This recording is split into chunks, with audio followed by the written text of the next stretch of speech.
Ok, buenas tardes. Em, Vamos a eh,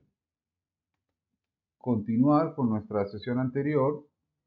y el enfoque que vamos a darle pues a esto ya es un poco ya más práctico desde lo operacional y va a ser un poquito más enfocado hacia el contenido de lo que estamos buscando, que es una gestión óptima de la carga a partir de una gestión óptima de la información a partir de un flujo de datos efectivo entre los procesos que están correlacionados dentro del modelo de gestión de la carga, de gestión de los productos, de los servicios correlacionados con respecto a esa carga. Mm, si a mí me preguntaran, bueno, defina qué procesos están enfocados hacia la gestión de la carga, ¿no? Hacia la gestión del producto o servicio que es realmente el insumo y obviamente la parte principal del quehacer de una organización, de una empresa en particular, comercial, que requiere unas rentabilidades, una permanencia en el mercado, una cuota, un posicionamiento, un brand, etcétera. Pues es difícil la respuesta, ¿no? Muy difícil porque gestionar la carga implica o está vinculada a una serie de procesos, a una serie de actores que van desde los elementos que disparan la demanda, por ejemplo, desde el modelo de planeación estratégica que tiene una organización hasta pues todo el proceso ya de entrega, distribución, servicio, experiencia de usuario, pasando por toda la intralogística a nivel de producción, la logística de almacenamiento, el sistema de los centros de distribución, la correlación con los proveedores que tienen vinculación con esa carga, o sea, con ese producto, insumo, material, empaque, accesorios, procesos de entrega, ensambles, etcétera. Entonces es complicado. Es complicado de definir, pues digamos, y tener pues un modelo de datos que abarque todos los procesos, pues es también una tarea que pues, requiere de una evolución en la medida que uno va avanzando en los procesos particulares de cada organización. Este es un modelo muy general, muy básico, yo diría, de datos, de estructuración de los datos, a partir de un modelo de, seguramente, con vista hacia el elemento central, digamos, hacia donde enfoca centralizadamente todos los procesos que es el centro de distribución y por supuesto el delivery, ¿no? La entrega, esa última milla, todo el proceso, modelo de distribución. Y eso no es otra cosa que la generación de un plan, de una planificación de la carga, de un plan de cargue que dispara a su vez otros procesos. Fíjense que una orden de servicio, digamos que una vinculación de una demanda, un trigger, un disparador en un modelo de planificación, de un forecast,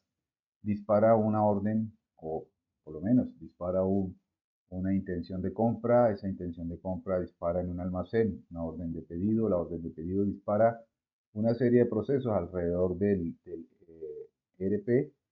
y ya en el proceso logístico, intralogístico, dispara una orden de producción, una orden de despacho, ¿sí? Una remisión de mercancía, etcétera. Todo eso hay que tenerlo en cuenta en el modelo de datos y digamos que lo que se pretende por ahora es analizar de manera muy general, pero obviamente ya en la medida que se desarrolle un proyecto particularizado para una organización, una empresa en particular, un generador de carga, como en el caso que estamos viendo, la Harinera del Valle, L'Oreal, etcétera, eh, analizar esas tablas de información, esos patrones que establecen el comportamiento de la carga. Ahora vamos a ver que una carga como tal se define en función de unos elementos que componen la carga.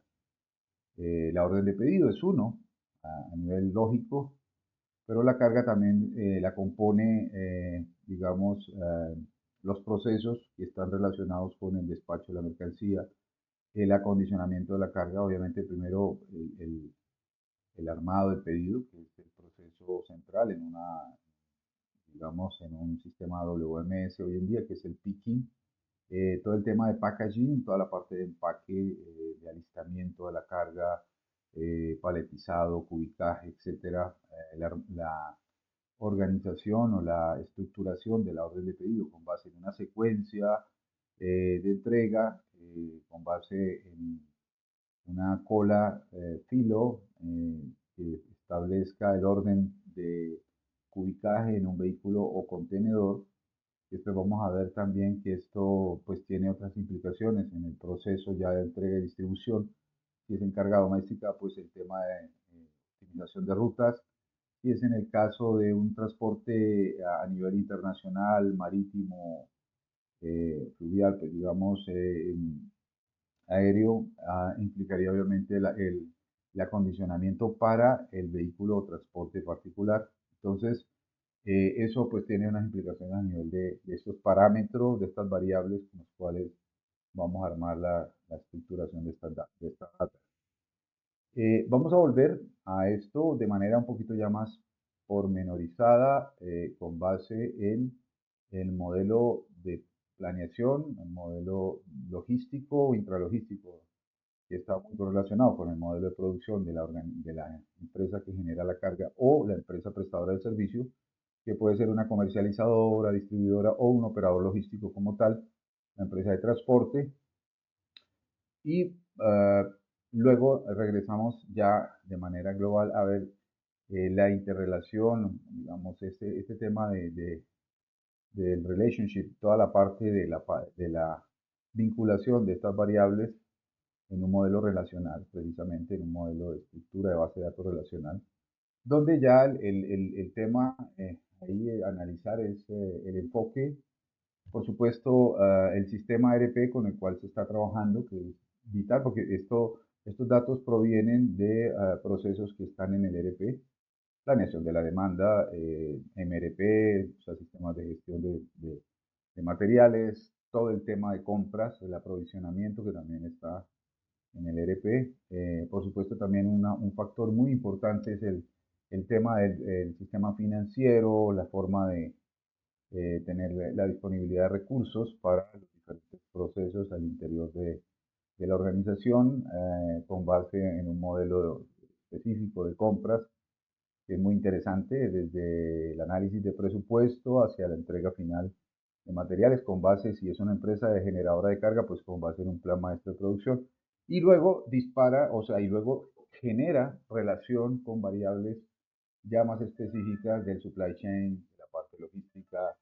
de lo que corresponde pues también a los sistemas de control de las órdenes de pedido. Por ejemplo, en el caso de Oracle, estamos hablando del modelo OSI, eh, un modelo planteado pues incluso ya en la nube.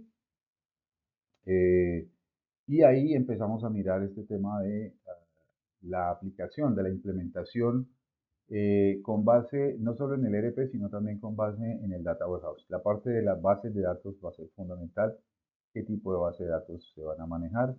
Bases de datos relacionales, lo más seguro en este momento, dentro de este ciclo evolutivo que tenemos dentro de las arquitecturas de datos. Podrían ser bases de datos a nivel corporativo, licenciadas, tipo Oracle Enterprise o SQL Server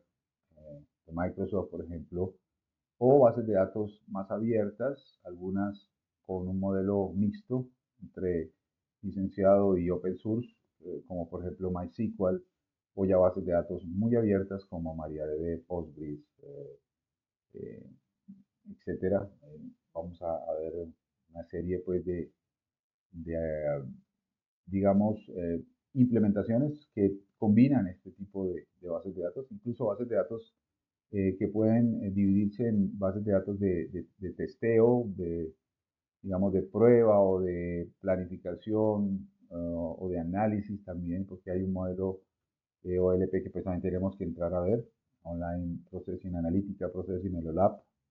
sistema OLAP, y ya en el modelo de producción, el sistema OLTP, que es el modelo transaccional, que también habría que entrar a mirar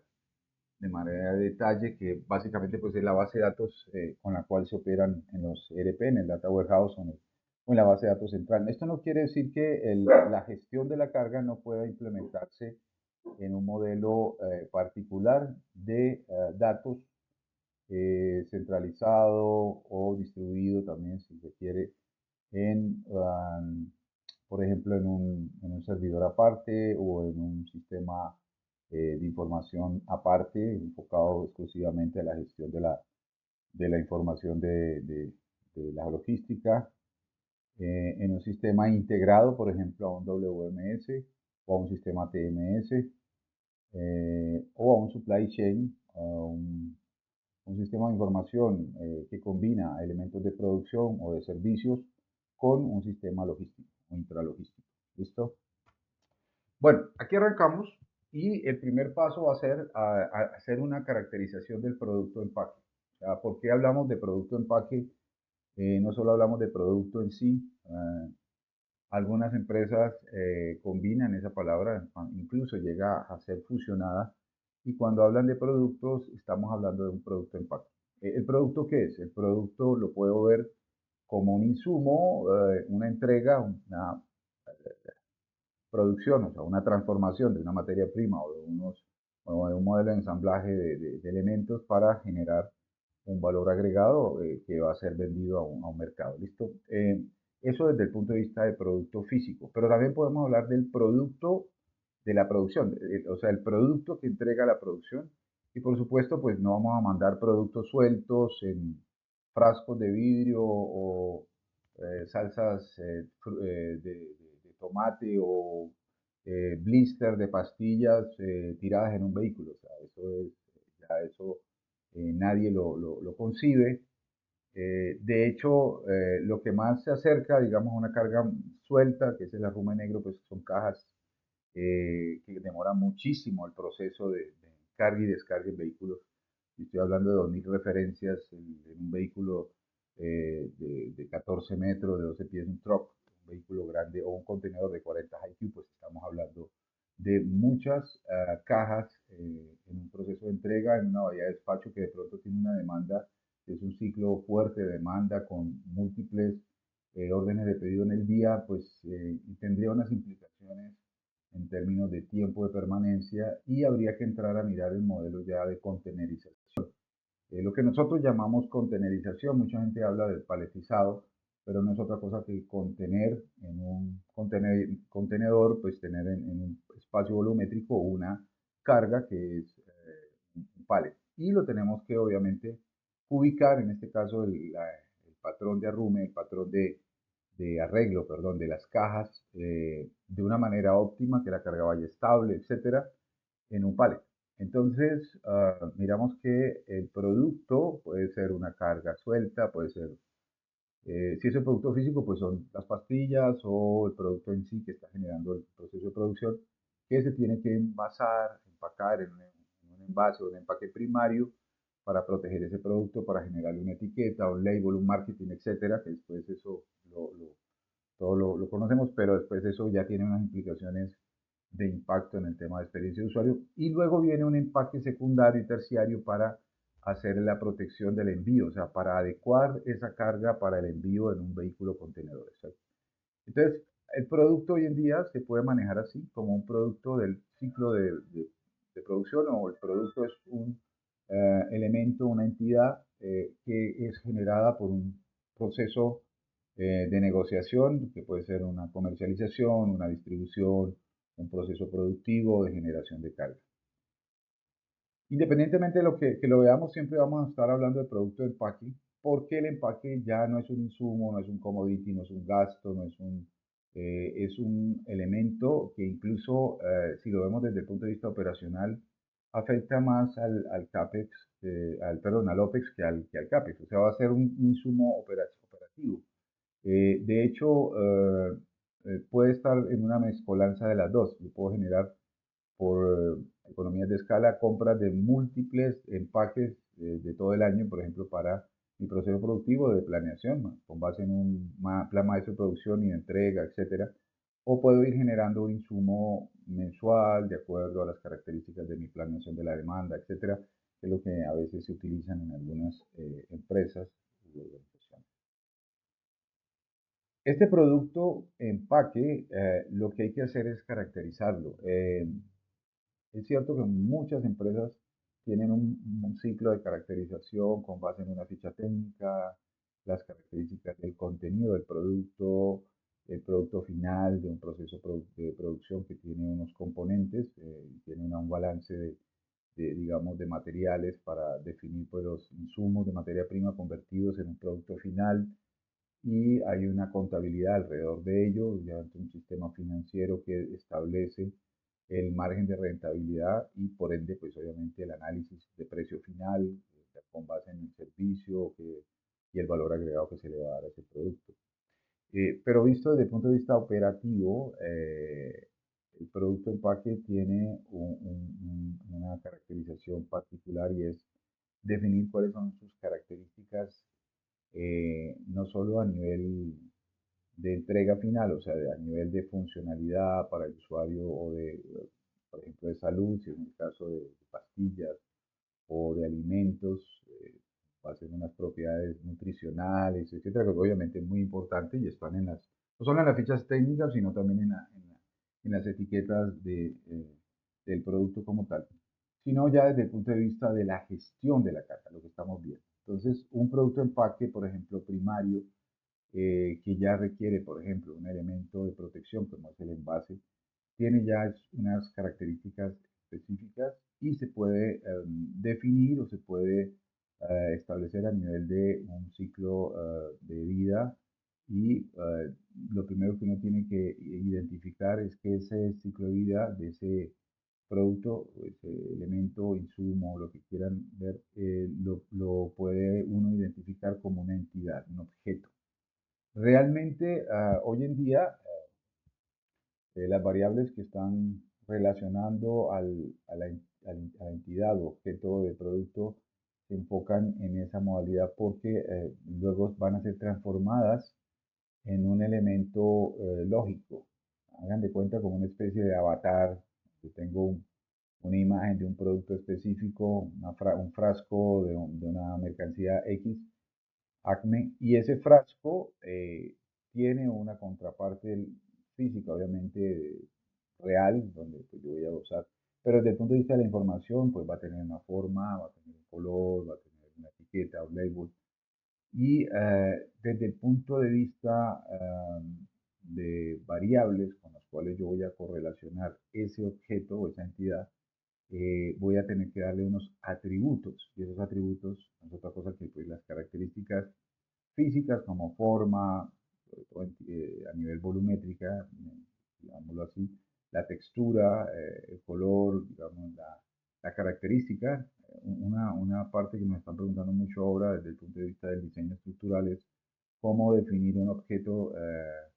incluso renderizado en 3D, ya no 2D, sino 3D, en un elemento, un objeto, una entidad que pueda estar transformada en múltiples formatos, JPEG, TIFF, etcétera, y esos archivos a su vez, que igual están identificados por un componente común, que es el SKU, o sea, la identificación de ese producto, eh, pueden ser transformados en información o ser gestionados en modelos de información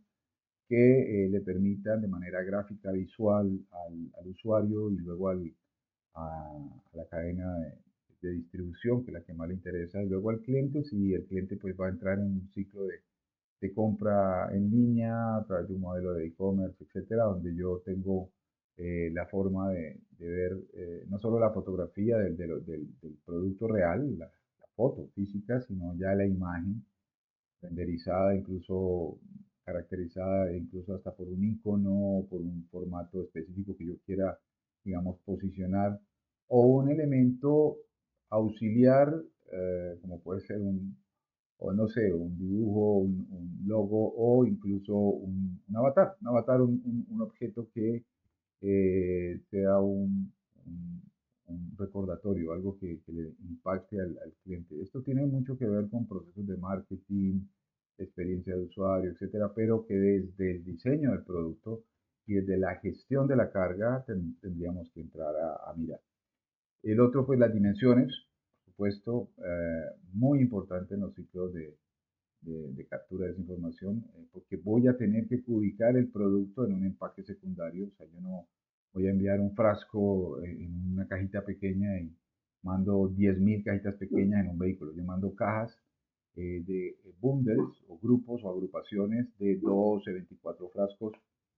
que están ubicados en una caja secundaria, en un empaque secundario. Esa forma me va a definir también las dimensiones internas de mi carga, de mi caja, mi empaque secundario. Entonces,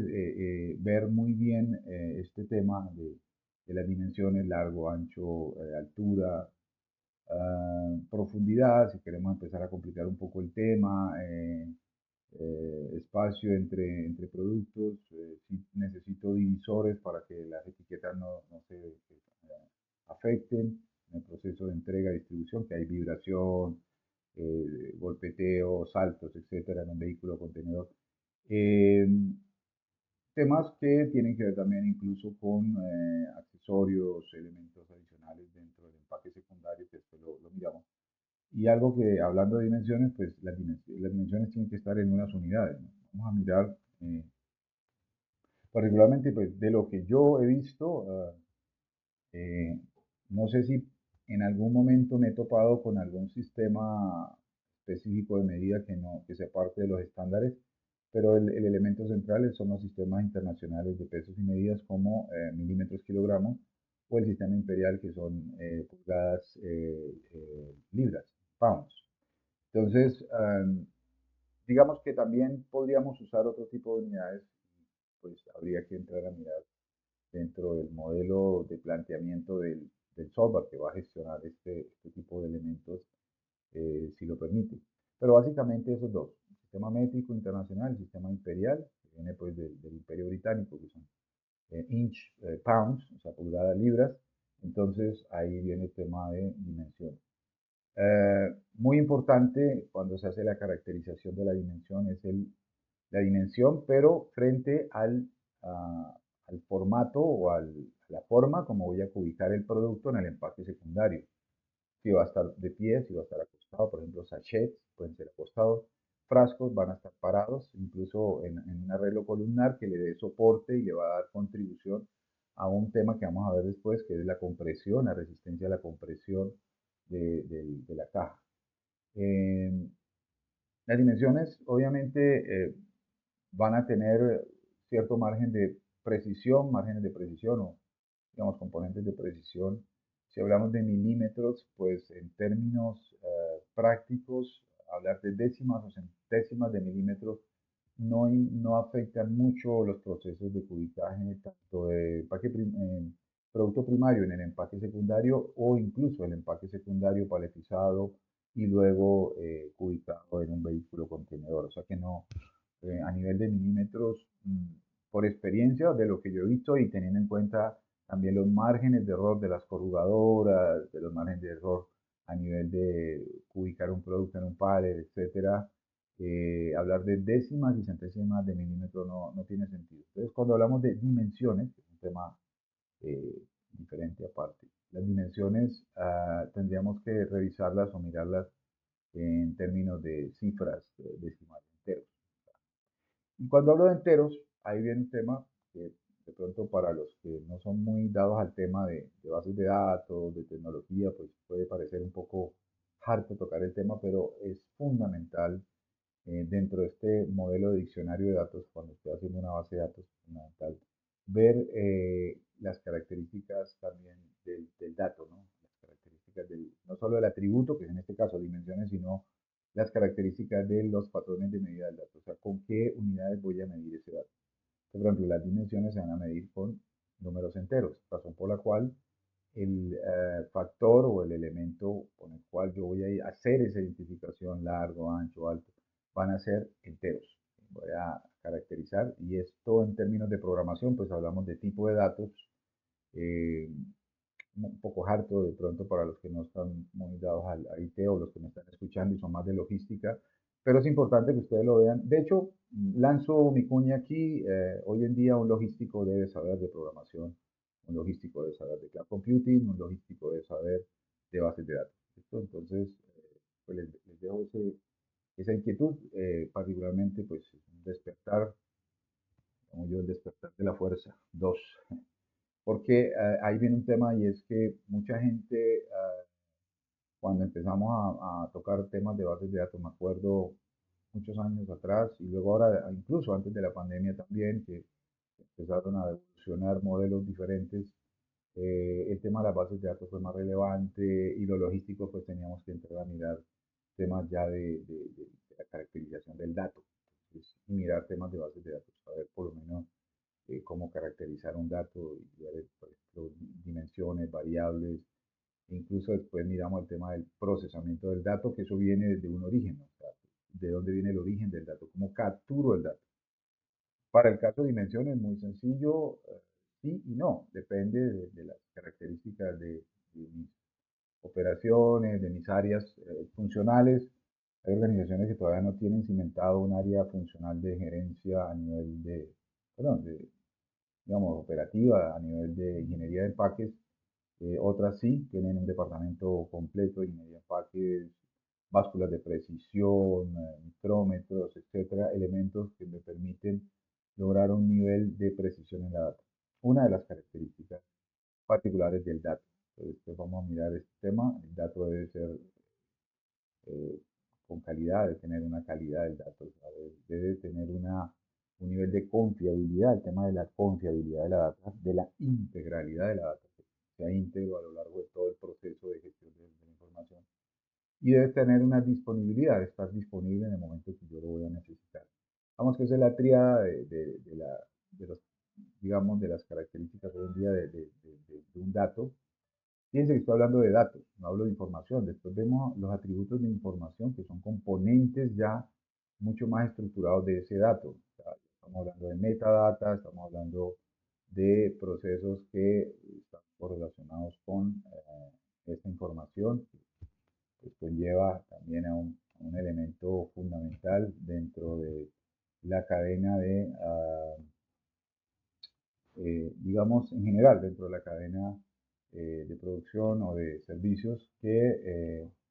requiere que ese dato, pues a su vez, genere información. Y luego viene el tema de conocimiento, o sea, cómo a partir del conocimiento que yo ya tengo en mi mercado,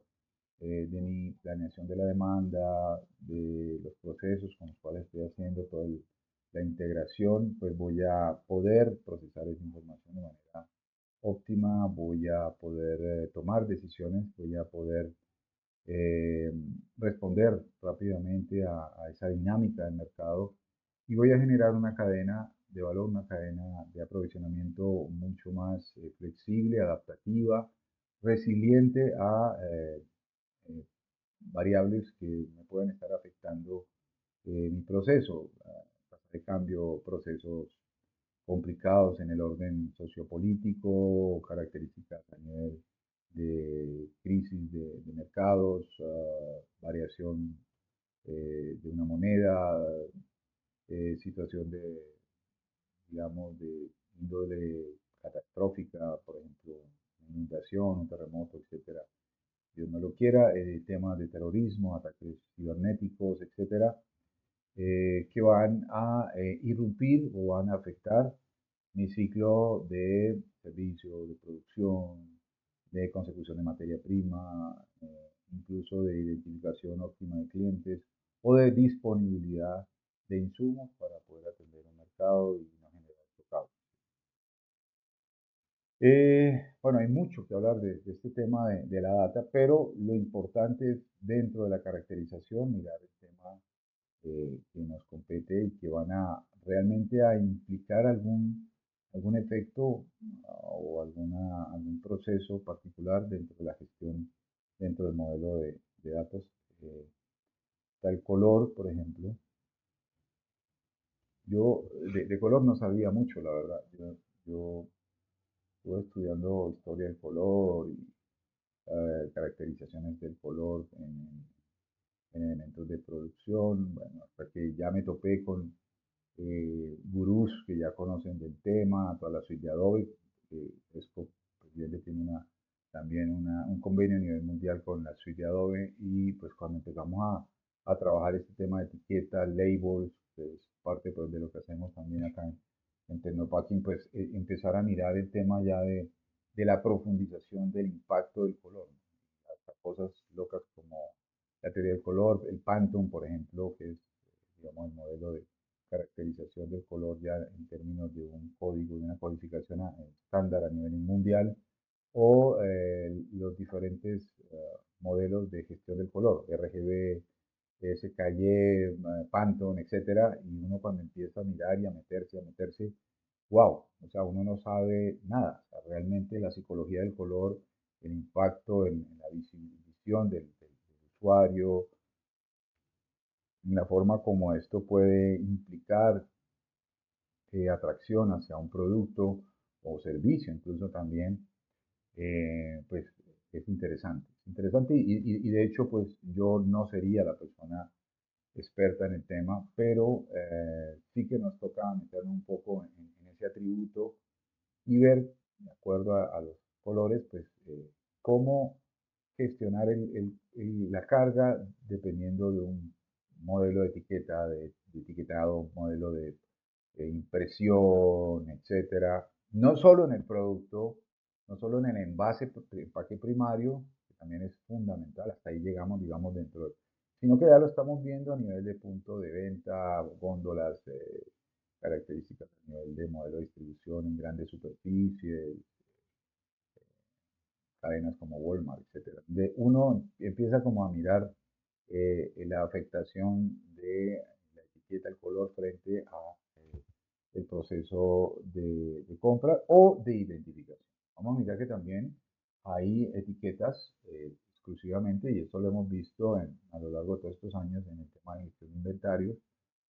que podemos usar teoría del color, bueno, teoría del color no, características a nivel de patrones de colores para la marcación de producto, incluso a nivel de Pocayoke como metodología para optimizar los ciclos de packing, de packaging, etcétera, que ya hoy están muy reemplazados por el tema ya de los códigos de barra y sobre todo la tecnología RFID o las tecnologías de picking donde ya queda mucho más fácil identificar la posición y el sitio donde un operario de cargue o una máquina, un robot para llegar a tomar el producto. Eh, del color hay mucho que decir, hay muchas aplicaciones a nivel de color, el color dentro de la etiqueta, el color combinado con la etiqueta. Después vamos a ver en los procesos de cubicaje, el color también tiene un impacto para hacer los ciclos de identificación de los procesos de cubicaje, que es bien interesante. Y una variable fundamental que vamos a ver, que es el volumen, que digamos, no es otra cosa que la caracterización de esas dimensiones. Cuando yo tengo dimensiones de largo, ancho y alto, pues tengo un volumen específico que mucha gente ha confundido y dice, no, yo puedo implementar una calculadora volumétrica con un Excel porque pues ya conociendo las dimensiones, pues puedo saber cuánto me va a ocupar la caja la carga en un vehículo. Pues no, el proceso de cubicaje conlleva otras variables, la caja no va siempre en un sentido, puede ir en múltiples sentidos, hay que adecuarla de acuerdo a unas características de estas dimensiones, de una altura máxima permitida, que después vamos a ver, que es el tema del índice de apilamiento, y a su vez también balancear esto con el peso máximo permitido, tanto en el pallet como en el vehículo contenedor. Eh, Dejé la variable peso porque es un tema bien particular. Eh, el peso va a estar también representado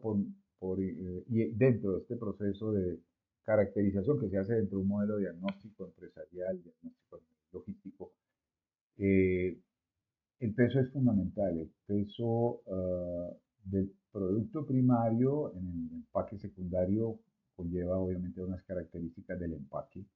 También no es lo mismo transportar jabones o algodón, por ejemplo, en el caso de JGB, pues una empresa también de Cali en Colombia, a una empresa, o bueno, en el caso de harinera, que empaca, por ejemplo, harina, que no es tan pesada, a aceite, por ejemplo, que también sí lo tiene harina. Entonces ahí viene un tema que yo tengo frascos de aceite, pues tengo que definir cuáles son las características de esos frascos de aceite en mi empaque secundario y qué características debe tener ese frasco de aceite frente a las propiedades de los materiales con los que yo voy a fabricar mi empaque secundario y por ende también de mi peso volumétrico, mi peso total, tanto en el pallet como en el vehículo contenedor. La variable peso también conlleva a revisar características a nivel del dato como tal. Aquí sí podemos usar décimas y centésimas de kilogramo porque pues obviamente ya estamos hablando de gramos y si sumamos todos los gramos entre todos los productos pues ya nos dan kilos y pueden llegar a media tonelada en un vehículo completo. Entonces sí hay que tener en cuenta por lo menos dos cifras decimales. Entonces si vamos a utilizar kilogramos o libras, no importa, más si son libras, voy a usar un dato que debe estar entre 3 a 4 cifras, eh, depende pues si estoy usando libras o kilos, si son kilos pues máximo 3 4 no, no voy a tener cargas más allá de cientos de kilos, si es que pues las hay. Por lo regular siempre son, son cargas, las muy pesadas no llegan ni a 100 kilos por producto, estoy hablando de producto único. Que el producto único, acuérdense que es producto empaque, entonces es un conjunto, un grupo, un bundle por ejemplo, frascos de aceite de vidrio, de aceite extra virgen, de qué sé yo, 1000 miligramos, una cosa así. O bidones, en el caso de bidones, hay una empresa también en Colombia de Lloreda Grasas, Team Foods, que hemos querido entrar ahí, es muy interesante también en este tema. Empresas a nivel mundial que atendemos, toda la cadena pues, de Unilever, bueno, a nivel global, ESCO la atiende, nosotros por los laditos, pero digamos que Unilever y su grupo de empresas tienen cargas semi-aportantes, semi-importantes, o sea, una carga ya un poco más pesada, pero no, los datos máximos de tres cifras, si estamos hablando de kilogramos, de tres cifras, eh, enteras y decimales 2, máximo 2. Ya milésimas de kilogramos, pues son poquitos gramos, no afectan en el peso total de la carga. Pero sí dos cifras, décimas y centésimas de kilos, nos pueden ayudar. Entonces, recomendaciones, usar dentro del modelo de la estructuración de la data un tamaño de peso con esas características. Lo mismo el volumen. Volumen sí va a ser también lo mismo. Solo tres cifras decimales, no más, tres cifras enteras y cero decimales, entonces no hay problema. Funcionalidad. Este tema es fundamental. Va a depender del tipo de empaque, va a depender de las... Bueno, si hablamos de producto y empaque, ¿no? Porque si hablamos de producto hay muchísimo que hacer. En el diseño es primario, es un tema primario el modelo funcional, las características del tipo de tapa, rosca, las características del modelo funcional, de la crema, cómo se abre, qué tan fácil es o qué difícil para el usuario, dependiendo del grado de contaminación del producto, de la protección, qué tipo de tapa, si estoy trabajando en proyectos ya de elementos biodegradables, qué tapa voy a trabajar o qué plástico voy a usar, que genere muy bajo impacto en el tema ambiental, etcétera. Y un tema muy interesante es ya en el empaque, ¿no? En el empaque, y vamos a mirar que también eso va a estar muy correlacionado por el tipo de mercado, por el diseño del envase, del producto, pero también de los servicios que quiero ofrecer a nivel de producto de empaque. El, el producto es una cosa y el empaque va a permitirme definir, y yo puedo ver diferentes tipos de empaques. Vamos a mirar, sobre todo en los sectores de alimentos, en el sector de cosméticos, y que es vital. porque la presentación y el grado de funcionalidad, elegancia, también un tema que también se maneja el charm del producto, sobre todo en estos sectores. A diferencia de un producto que pues, simplemente va envasado en un empaque de plástico, en el caso de los huevos, con unas características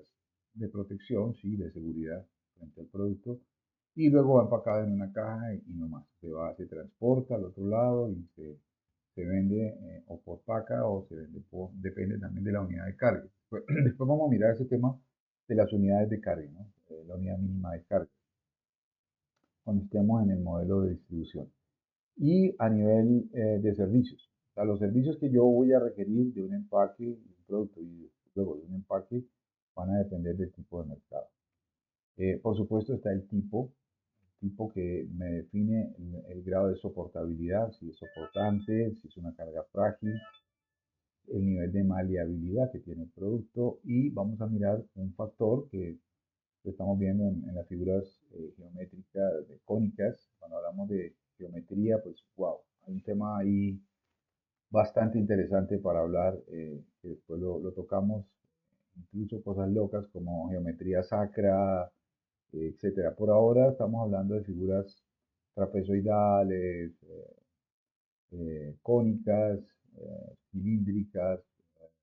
rectangulares, cúbicas, como en el caso de una caja regular, etcétera. Pero vamos a mirar el tema de encajonamiento. Hay productos que pueden encajonarse entre sí y optimizar espacio. Entonces es un tema a tener en cuenta dentro de la caracterización de la carga. Hay más. O sea, si queremos profundizar y hay un modelo ya estructurado, documentos, white papers de investigación, libros, ebooks y academias que profundizan en el tema de, esto va muy relacionado con el tema de ingeniería de empaque, con el tema de ingeniería de producto, ciencia de materiales, bueno, una cantidad de cosas. Pero, digamos, a nivel funcional de lo que vamos a estar mirando en este seminario webinar, un seminario compuesto de múltiples webinars, eh,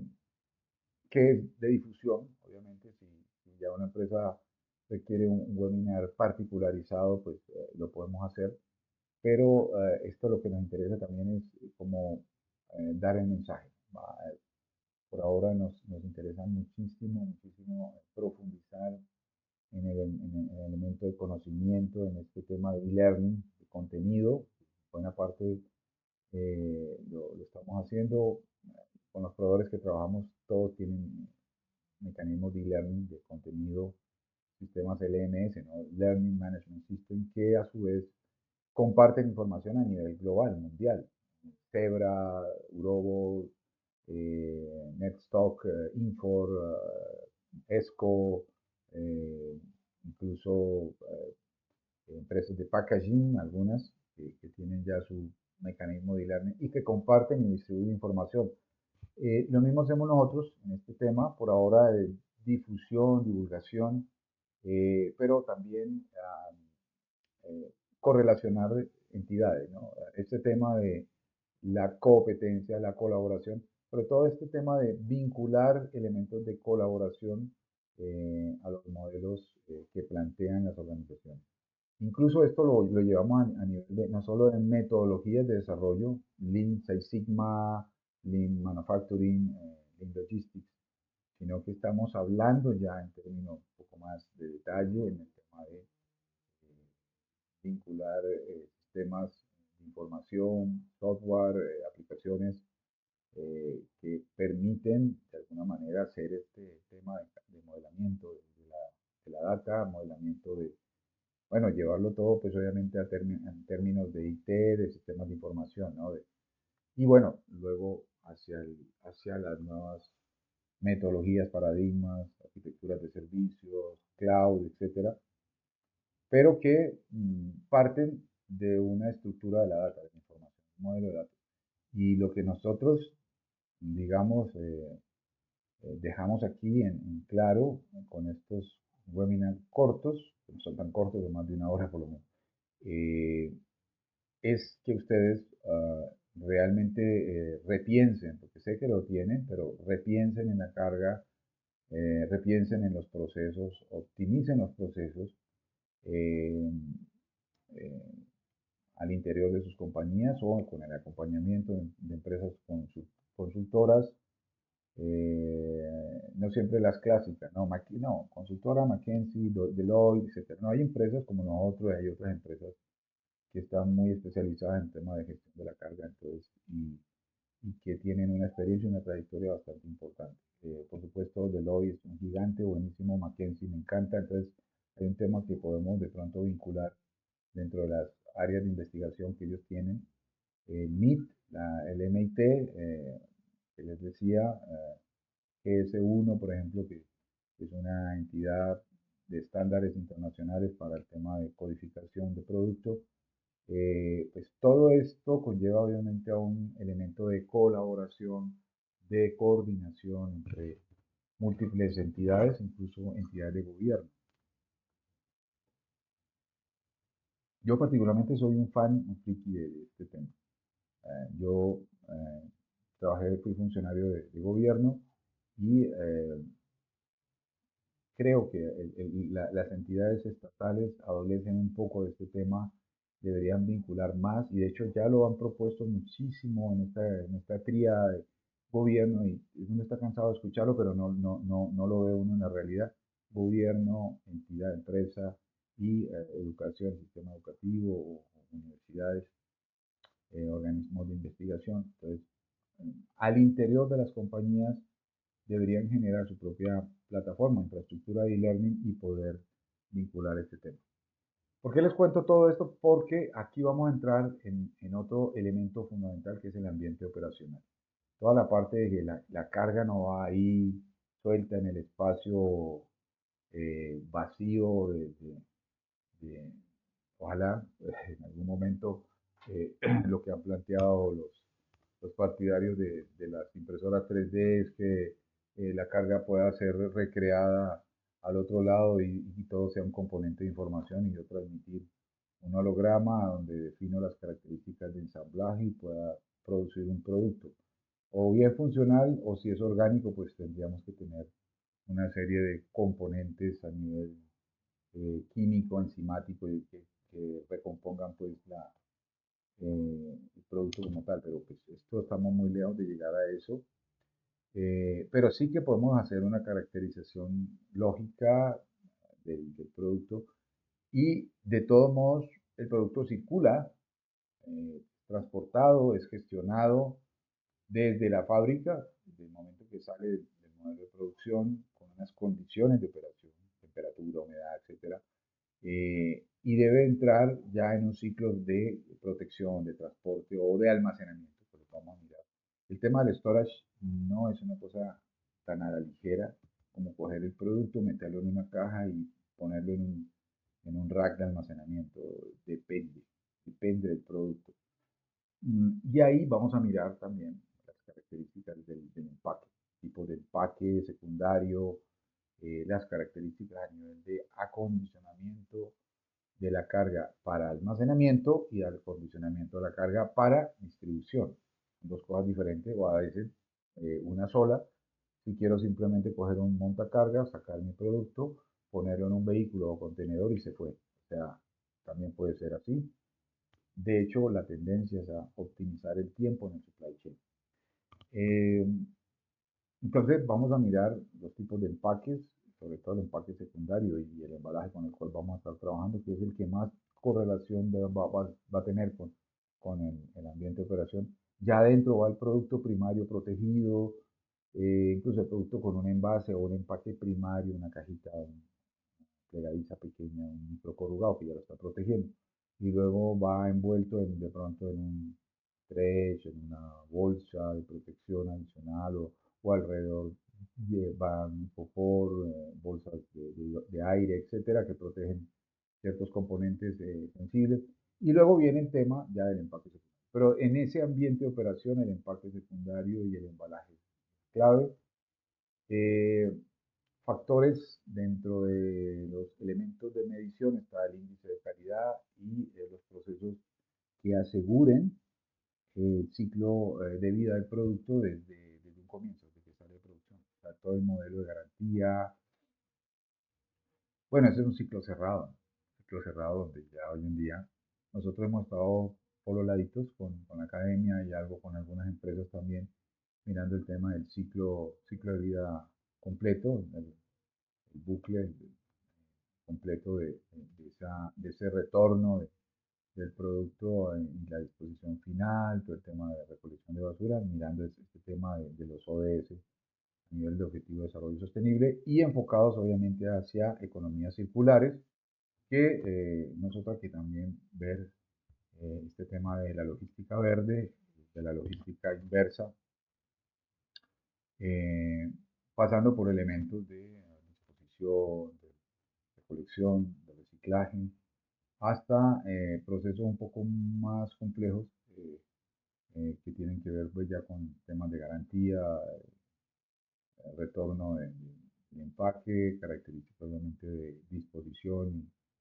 manejo y gestión de embalajes, de productos, insumos particulares, sobre todo si son componentes para chatarrizar, electrónicos, etcétera. Bueno, hay una serie de cosas, elementos fundamentales ahí. Pero en el ciclo de vida pues está el tema de garantía, ¿no? El tema de resistencia dinámica, bueno, hay un factor que es clave aquí y es la resistencia que va a tener el producto a lo largo del ciclo de entrega. En este primer ciclo que es la llegada del producto hacia el usuario. Y aquí tenemos el tema de resistencia dinámica. Una cosa es la resistencia en estática del producto, guardadito, en las condiciones de operación ideales, y otra de la resistencia dinámica, de las características mismas del empaque, frente al índice de apilamiento que tiene esta caja con otras cajas encima, el peso que tiene encima en un modelo dinámico de vibración, de procesos de choques, de vibración, de golpes, de todo lo que se ve en un espacio que afectan en cierto grado y que pueden ser simulados a través de un modelo matemático, que después lo vamos a ver. Alguno de ellos es la fórmula de McKee, pero también hay otros modelos ahora actuales que pueden establecer el comportamiento de la carga y, como les decía, condiciones de almacenamiento. Y hay un tema ahí que nos lleva al gran mundo del WMS, al mundo del storage, del warehouse como tal, storage, toda la parte que tiene que ver pues obviamente con la disposición de la mercancía, la forma como yo embalo la mercancía, las condiciones de operación, el tipo de rack, incluso las características de construcción del rack, las condiciones a nivel de ambiente operacional de todo mi warehouse, de todo mi centro de distribución o mi bodega, inclusive almacén también. Vamos a hablar de bodega y centro de distribución a nivel de carga ya global. Eh, y bueno, todo el tema de las condiciones en el tema de almacenamiento que tienen que ver con los ciclos de rotación, las características a nivel del tipo de empaque que se deben adecuar para las condiciones de acuerdo a ese ciclo de rotación, una clasificación de productos, etc. Eh, lo otro es las condiciones de transporte, ¿no? Ya esto implica también analizar el modelo de transporte y distribución, si es un proceso tercerizado, etcétera, del cubicaje en el empaque, o sea, vamos a mirar el cubicaje a nivel de empaque secundario, o sea, el número de piezas por producto, que eso es un tema, una variable que vamos a ver dentro del ciclo y que está dentro de ese modelo de datos que ya planteamos. La altura de apilamiento, o sea, lo que nosotros llamamos índice de apilamiento en el argot logístico internacional se llama stack restriction, o sea, la restricción del stack, o sea, el número de cajas en altura que va a tener. Aquí hay una tendencia un poco dinámica del comportamiento de las características de empaque que yo voy a usar y lo estamos viendo en múltiples sectores, ¿no? Hay un sector, pensábamos que era solamente en algún sector en particular, sobre todo alimentos, donde el nivel de flexibilidad del empaque pues, debe ser mucho más alto y entonces empezamos a mirar el ciclo de cajas que pueden ser utilizadas para múltiples SKUs. Entonces nos lleva al concepto de caja genérica y lo estamos viendo ahora también en el sector farmacéutico particularmente, que era un sector con el cual uno pretendería, digamos, uno pretendería mirar si es un sector muy especializado con unas cajas muy bien diseñadas por la calidad del producto. El producto no puede ser afectado y yo diría que tampoco la caja por temas de contaminación, por temas de reglamentación, etcétera. Pero uno empieza a mirar esto en detalle y sí, el mercado tiende a manejar un ciclo de vida de empaque también y a optimizar en los ciclos no de producción, porque nosotros no producimos empaque en una fábrica de productos. Lo que hacemos es tercerizar y tener proveedores de packaging, de empaques múltiples en Colombia, Cartagena América, etcétera, para mencionar algunos. Eh, eh, Cartón Guatemala, por ejemplo, me acuerdo, corrugadora Guatemala, muy, muy buena. O sea, hay elementos en los cuales uno pretendería, eh, digamos, cumplir con ciertas especificaciones, pero hay una solución de compromiso. El offshore, el offshore que uno maneja, digamos, ese compromiso, esa negociación entre diferentes tipos de variables, ¿no? Costo-beneficio, características a nivel de tiempo de permanencia del producto, ciclo de vida, espacio volumétrico, características a nivel de estandarización en procesos de intralogística. Empieza uno como a mirar también algunos elementos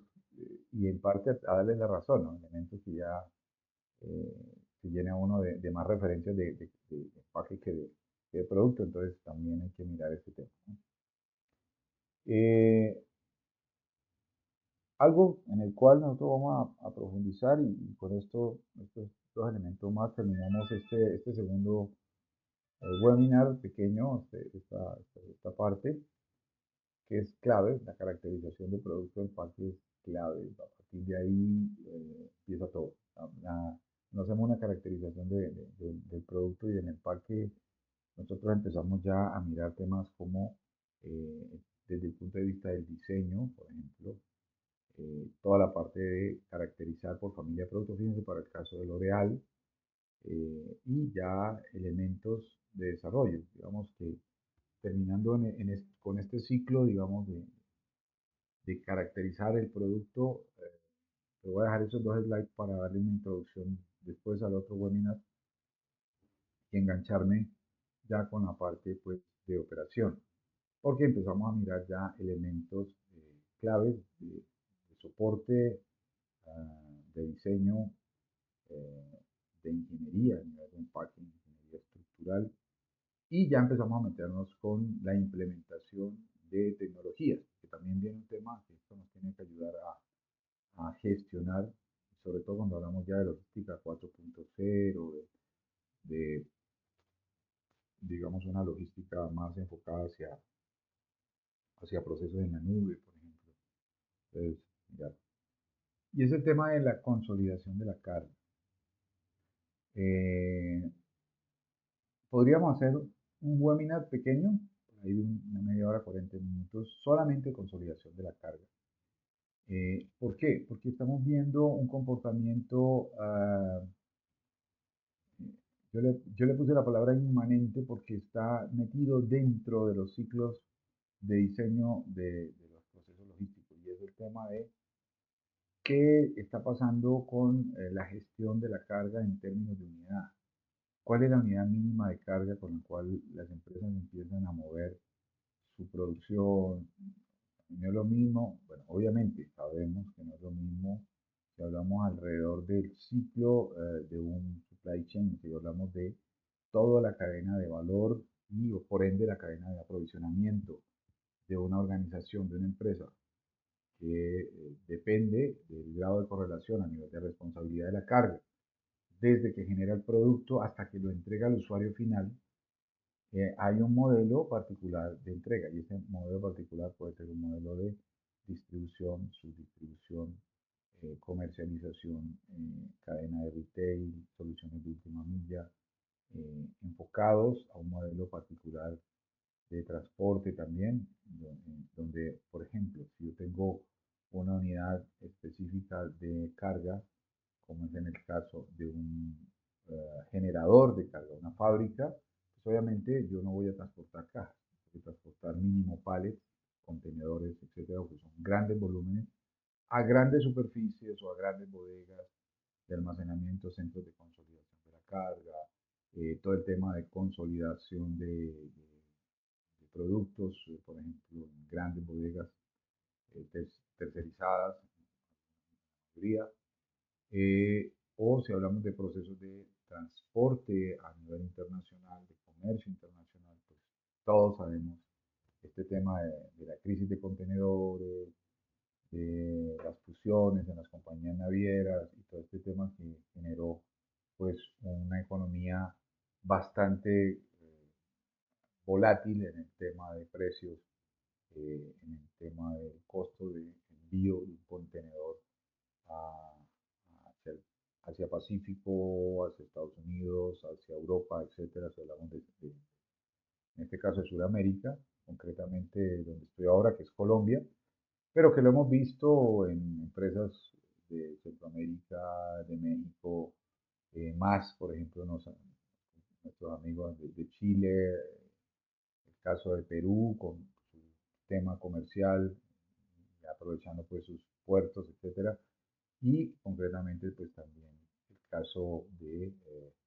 estos dos grandes países como Brasil y Argentina, que obviamente tienen unos modelos particularizados de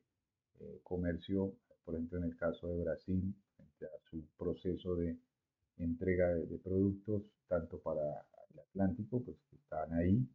y en el Pacífico, pues todo el proceso de vinculación con los demás puertos de países hermanos. Entonces, ahí viene un tema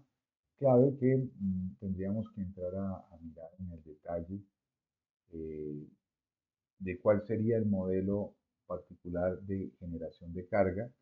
y los volúmenes de entrega. Que, por ejemplo, si voy a hablar de un envío en un contenedor que pasa de 3.000, 4.000 dólares contenedor a 9.000 dólares contenedor en menos de 2 años, pues es un elemento clave a tener en cuenta dentro de mi ciclo de producción, dentro de mi sistema financiero de distribución y por supuesto dentro del efecto látigo que esto va a implicar en términos del precio final del producto. Entonces hay un tema que en la unidad de carga pues cambia, varía. Si hablamos de carga a nivel local y tengo un modelo de desconsolidación de la carga, yo entrego hasta una gran superficie, ese es mi proceso como generador de carga, pero mi cadena de retail también está inmersa dentro de mi ciclo de distribución, pues tengo que entrar a mirar en esa desconsolidación de la carga los diferentes actores que van a trabajar, el operador logístico, la agencia de intermediación, todo este tema, la empresa de transporte, y eso va en un efecto de tercerización profunda, donde termino obviamente mirando modelos particularizados de unidad de carga ya en cajas pequeñas para poder entregar el producto en furgones locales que van por toda la ciudad hacia tiendas o cadenas de retail pequeñas. Caso puntual, tiendas acá, por ejemplo, del sector farmacéutico, Farmatodo, etcétera, o mercados muy puntuales por alimentos, pues que conllevan a no solo a vender en plazas de mercado, Corabasto, etcétera, sino ya en tiendas pequeñas para ciertos tipos de productos. O elementos de comercialización o procesos de comercialización y de negociación que me generan un disparo en las unidades más pequeñas de unidad de carga. Entonces, el tema de la consolidación de la carga pues es clave y colocamos ahí el pallet porque vamos a ver que el pallet, ese container primario, va a influenciar fuertemente en el tema de consolidar la carga en unidades ya volumétricas más grandes, donde ya no envío cajas sino pallets. Ahí hay una discusión no tanto académica, sino también práctica con algunos generadores de carga, incluso con algunas empresas de proveedoras de servicio, operadores logísticos, etcétera, donde nosotros promulgamos el uso del pallet. Y alguien me dice, venga, digamos, estoy de acuerdo contigo en temas de paletizado, de productos sensibles, alimentos, etcétera. Tengo que cumplir unas normas y les voy a mandar a Estados Unidos una norma como la FDA, etcétera. O si voy a ir a un país con una reglamentación específica que requiere que la unidad vaya no solo paletizada, sino también acondicionada, pues obviamente ello va a implicar hacer una afectación del producto en términos del acondicionamiento de la carga. Eh, pero no, a veces se dan casos donde esa consolidación de la carga no solo se da por temas de reglamentación, sino por temas también de tiempos. Eh, Hay una serie de factores donde uno dice, venga, pero un tiempo de carga y descargue en un país latinoamericano, donde yo tengo unos operarios de carga que me cuestan, no sé, un X valor económico, eh, no tiene gran impacto dentro de mi operación. Depende. Depende porque también está el tiempo de permanencia en la bahía de despacho. Y si vamos a hablar del otro lado, donde yo tengo que hacer un proceso de descargue, y la mercancía no va paletizada, sino que va carga suelta, el cobro es en dólares la hora. Entonces, tengo que ver las implicaciones a lo largo de toda mi cadena de abastecimiento y de entrega. Y este es uno de los factores a desarrollar dentro de los skills a nivel de analista, líderes de procesos logísticos, que es la visión sistémica, eh,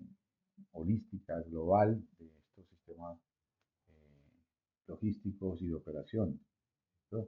De hecho, estamos muy vinculados en términos académicos con algunas universidades para mirar este tema holístico desde el concepto de producción más logística, o sea, que puedan haber ingenieros de producción y logística que tengan conocimiento a fondo de estos interprocesos que hay y ver o vislumbrar la posibilidad de generar unidades de carga ya paletizadas.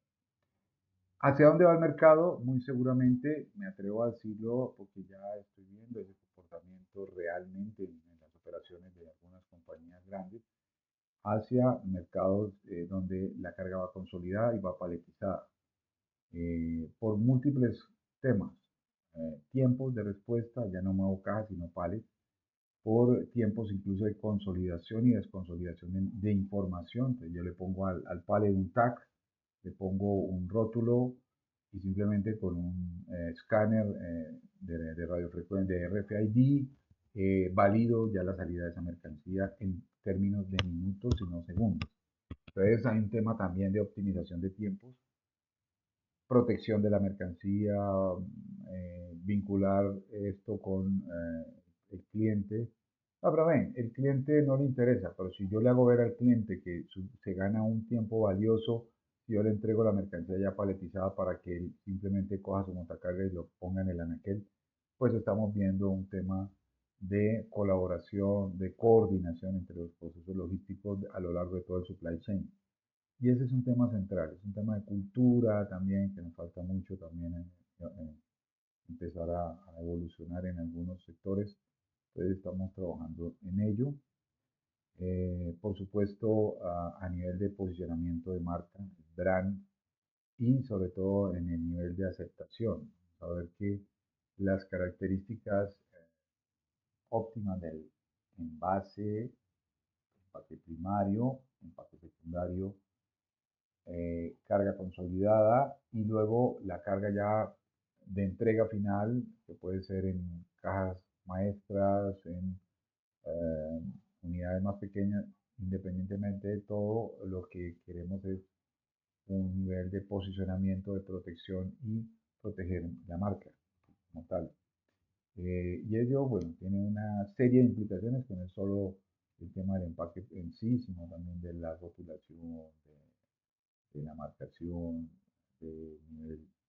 en este tema de que estamos hablando del tiempo de entrega, es importantísimo.